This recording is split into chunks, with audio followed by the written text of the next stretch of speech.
Shalom, shalom wapendwa katika Kristo, na wasalimu nyote kwa jina la Bwana wetu Yesu Kristo.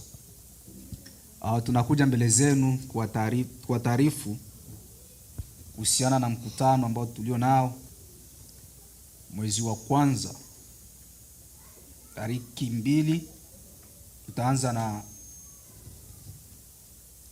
makesha na tarehe ya 3 na ya 4 ndio mkutano.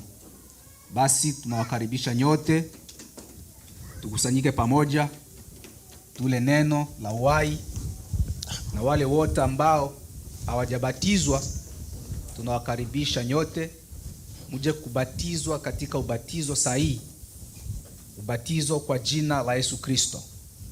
Kwa maana wengi walibatizwa kwa ubatizo ambao sio sahihi, ubatizo wa kwa jina la Baba na Mwana na Roho Mtakatifu. Huo sio ubatizo wa ndani ya Biblia. Basi ukipenda kubatizwa kwa ubatizo sahihi, karibu sana mwaka ujao tarehe ya 3 na ya 4, njooni tukule chakula cha uzima pamoja, na Mungu atubariki sana.